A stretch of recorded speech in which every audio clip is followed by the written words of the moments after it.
অসহায় মেয়ের কাছে আমরা শুনবো তার জীবন কাহিনী। আসসালামু আলাইকুম। ওয়ালাইকুম আসসালাম। আপু কেমন আছো? ভালো আছি। হ্যাঁ আপু, তোমার নাম জানো কি? আমার নাম সাথী। সাথী। তোমার হোম ডিস্ট্রিক্ট কোথায়, দেশের বাড়ি? গাইবান্ধা। গাইবান্ধা। তোমার ফ্যামিলিতে কে কে আছেন? আমার বাবা আছে আর ভাই আর বোন আছে। ভাই আর বোন আর তোমার বাবা। তোমার আম্মু কি হয়েছে? মারা গেছে। ও আচ্ছা আচ্ছা। তোমার আব্বু কি করেন? আমার আব্বু তো অসুস্থ, ও সে অনেক প্যারালাইসিস হয়েছে তো। ও, বুঝতে পারছি। কতদিন হয়েছে? তো 2 বছর। 2 বছরের মতো। তো চিকিৎসা করো না? হ্যাঁ করতেছি, কিন্তু আমার অনেক কষ্ট হচ্ছে। আমি শুধু ওই যে চিকিৎসা করাতে কষ্ট হচ্ছে, মানে টাকা পয়সার অভাবে। টাকা ও পয়সার যাই অনেক হোক, কষ্ট হচ্ছে। তোমার বয়সটা কত জানো? আমার বয়স তো 20 বছর। 20 বছর। এখন তুমি আমাদের সামনে কেন আসছো? তোমার বাবার চিকিৎসার জন্য টাকা লাগবে না বিয়ে শাদীর জন্য, কোনটা? আমি একটা পাত্র চাই, মানে আমার যাতে আমার বাবা একটু বোঝাটা হালকা হয়। হালকা হয়। মেয়েটা খুবই নার্ভাস, প্রথমে আমাদের ক্যামেরার সামনে আসছে তো মেয়েটা কথাই বলতে পারছে না। খুবই মায়াবী মেয়েটা, খুবই ভদ্র ফ্যামিলির মেয়ে, খুবই ভালো মেয়ে। তো যাই হোক, আমরা নেক্সটে আবার শুনবো মেয়েটার জীবন কাহিনী। যাই হোক, তাহলে তোমার বাবাও অসুস্থ, তোমার মা নেই, সংসারটা কার উপর চলে বলো তো একটু আপু? এখন আমি যেহেতু বড়, আমার উপর দিয়ে চলতেছে। তুমি কি করতেছো এখন? আমি তো সামান্য দর্জি।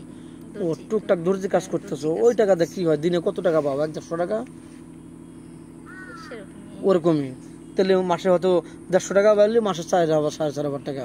এটা তো ওষুধে কিনবে না, তোমার কাপড় চোপড় বা তোমার আদার্স চাউল খরচ আছে, অনেক বাজার খরচ আছে। এটা চলছে না নাকি? সেজন্য তো আপনাদের মাঝে আসলাম যে আমার একটা ভালো একটা ছেলে দরকার, যাতে আমি তার সঙ্গে বিয়ে শাদী করে সংসার করতে পারো। হ্যাঁ, সংসার করতে পারি। যাই হোক, এই ভিডিওটা প্রবাস থেকে দেখছেন, দেশ থেকে দেখছেন, কোনো ভাই তোমাকে লক করবেন অবশ্যই। কোনো বিবাহিত ভাই যদি তোমাকে লক করেন, তার বউ থাকবে, তুমিও থাকবে, তোমার কোনো আপত্তি আছে? না, আমি বিবাহিত ছেলে চাই না, কারণ আমার পছন্দ না বিবাহিত ছেলে। কেন? সে তো মানুষ, কারণ সে চালাতে পারবে, তার টাকা আছে, তোমাকে চালাবে, তাকে চালাবে, সমস্যা কি বলো? সমস্যা তেমন না, মানে যার সবারই তো একটা ব্যক্তিগত বিষয় আছে না। তারপরও যদি সে তোমাকে চালাতে পারে, তোমাকে রাখবে, সুন্দর রাখবে, হ্যাপি রাখবে, তাহলে তোমার সমস্যা কি? সমস্যা নেই, তারপরও আমার মানে রুচি হয় না বিবাহিত ছেলে। তুমি চাচ্ছ যে একটা সরাসরি বলো যে আমি একটা মেয়ে হয়ে আরেকটা মেয়ের জীবন নষ্ট করতে চাই না, এরকম তো, তাই না?